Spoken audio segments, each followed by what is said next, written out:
Well, howdy diddly dandy there, chums. As I, Captain of the Steves, and today, chums, I'm just jumping into No Man's Sky, and this video is going to be about what I think you need to do in preparation for whatever update Hello Games has got in store for us when it comes to No Man's Sky.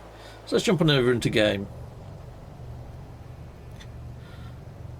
So, chums, now I'm quite far into game. I've already managed to get the Echo camps, and I can see those Echo camps by using various sort of ways and means, but I feel that you need to try and push your game save to at least a point that you can discover the Echo campsites and build the autophage on the actual spatial anomaly. I'll show you what I mean. 1 second, I'll reconvene when I get there. I've also got something in my eye. Okay, so this is the piece of technology that you need to get installed inside of your multi-tool to be able to see the Echo camp. So I'm going to get that installed anyway. And you get this from doing the Echo sort of quest line in a roundabout way. Alright, well I need one of those. A little quantum computer. So let's see if I can craft a quantum computer. Collier! Where are you, quantum computer? Nope, I need some resources. Righto, anyway, I'll show you the autophage and I'm about to. Okay, so I've put in this teleporter here so you can get up to the autophage area that little bit quicker. Now, if you haven't done all the Echo camps and that sort of quest line, then you're not going to see this guy. This is from the Traces of Metal quest line, I believe. But yeah, I've done videos on the past on how to get to this sort of stage. But yeah, anyhow, you've got to get to this sort of stage where you can build this chappie. You align yourself with the Atlantid or with the Atlas. I don't want to spoil too much, but yeah, you're also going to get yourself the cosmetics to make yourself look like an autophage as well. I've now got that piece of technology installed inside of my multi-tool. I just jumped over to creative, got it installed. But yeah, you can now locate autophage settlements with this device inside. Coolio. Okay, right now I've also got myself an economy scanner installed in my ship, as well as a conflict one, so I can see all the details here. But I can see that this system is a dissonant system. I'm going to fly on over to this dissonant system and show you the actual scanner in action. Okay, so now I'm flying down to the planet in the system that has got dissonance detected. And I'm just going to look for any old sort of base on this planet. So I'm going to fly on over the surface. As I'm flying over the surface, I'm just going to use my ship scanner to locate some sort of building or outpost. So I'm just going to level up, and I'm going to mark, I'm going to be heading south, so I don't go and get myself mixed up in directionations, and just pulse with my scanner until I find myself a nice building to land by. It doesn't have to be an awesome building, it can be any sort of structure really. Some have dissonance detections there, others don't. I mean, I don't even really have to find myself a building. I could just land and find a place on foot, to be fair. But yeah, we'll just carry on.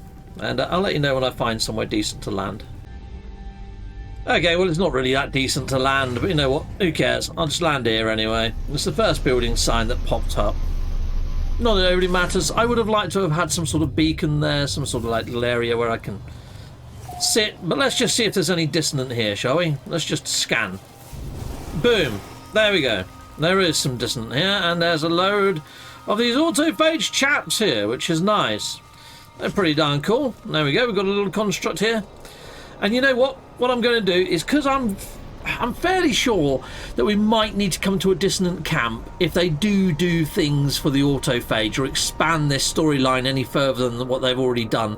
Now, I haven't got a base by an autophage camp, so I'm just going to put one down. I'm just going to make a very quick little shelter here. I'm going to make my own little dissonant camp amongst all these guys, and I'll reconvene in a moment.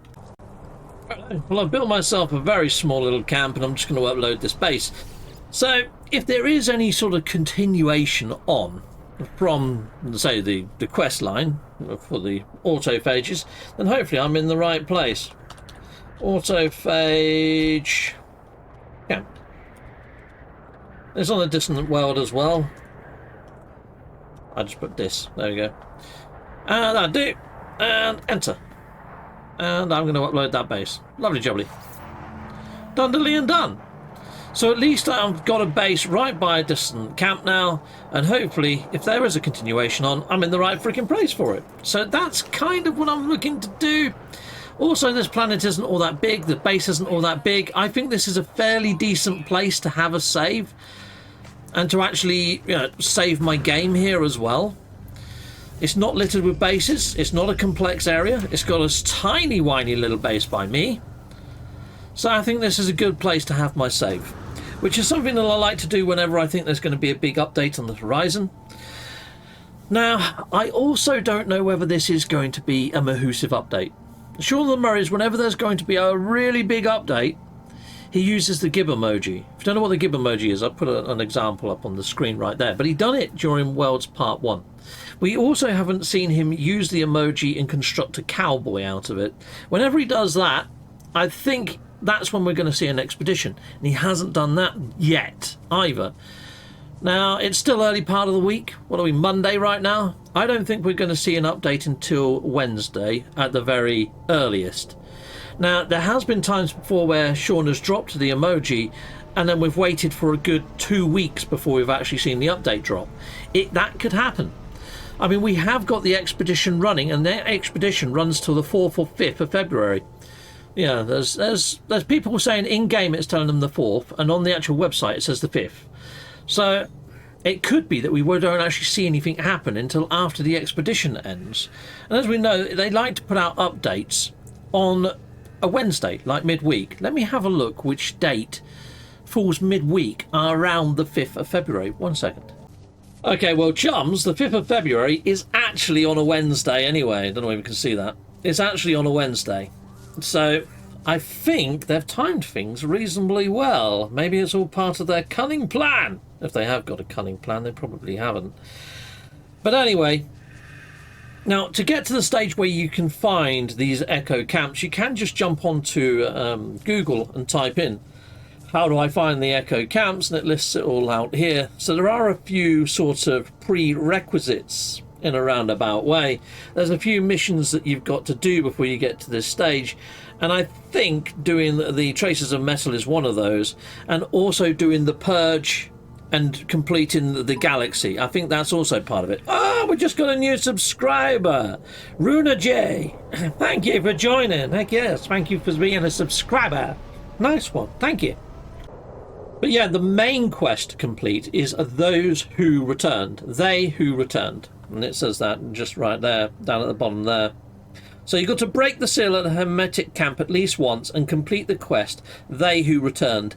Prior to that, I'm fairly sure that the prerequisites for Echoes, when it first dropped, which I know that they changed, but I couldn't remember to what extent, was you had to do the Traces of Metal, but you couldn't do the Traces of Metal in the same way in the Nintendo Switch as you could on other platforms, so I think they made it simpler.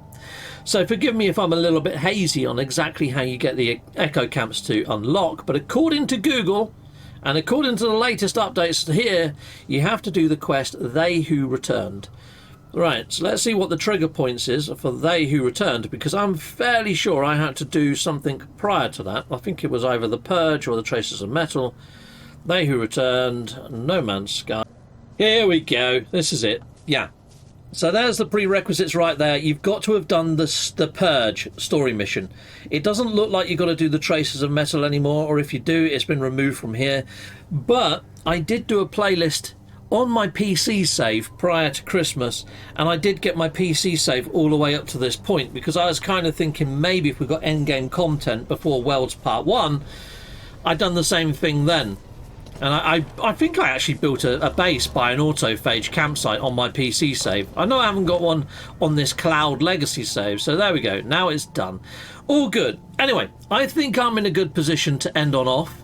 And I think I'm in a good position to weather whatever update comes. But I'm going to be watching Sean of the Murray's Twitter page like a hawk for the next couple of days. Of course, we've lost sight of the depots, so we're flying a little bit blind. But I think it's going to either happen this Wednesday. If it doesn't happen this Wednesday, I think it's going to happen on the 5th of February. For sure. I think that's the latest. Earliest this Wednesday. Latest 5th of February is what I'm thinking, people. That's what I'm putting out there. And I think I'm ready for that right now. So if I was you guys out there in the viewerverse, I'd be doing something similar. Getting your save as far fast forward as possible, making sure you've got the lore all opened up for the Void Mother. Make sure you've managed to get yourself an Echo Camp, done those who returned, all that sort of shenanigans. Maybe put a base like I've done, buy an Echo Camp. So if there is more lore to be had, you're in the right place at the right time. Anyway, people, another thing to mention is planets did get a bit of a facelift when we saw Worlds Part 1 dropped. Some changed their biomes, some ended up with deeper waters. We know that deeper oceans are coming. If you've got underwater bases, you know, the sea level might change. Just saying, just putting that out there. But just be a little bit mindful, there might be other subtle changes as well. You might lose some of your favourite creatures. Now, I've found loads of Diplo planets in the past, and they've changed to being hippo planets or big rat-like creature planets. That sort of stuff does happen from time to time. Just something to be cautious of. I mean, Hello Games is still evolving this game, and it does get better with every single major update. So there's always pros and cons when they put new stuff in. They put new stuff in, you might lose some older stuff, or some of your planets might be reworked. The sky might change colour, the grass might change colour. Heck, you might end up with some freaking nasty storms on your planet, or aggressive sentinels, which has happened on a few of my planets, which is a bit annoying to be fair. And all these beautiful creatures in the background, they might change as yet. Oh, they look cute. Actually, they kind of look slightly disturbing, actually. They look cute on first observation, but then when you get a bit closer, that's freaking hideous. Anyway, I'm going to end off. Goodbye, goodbye, and goodbye again.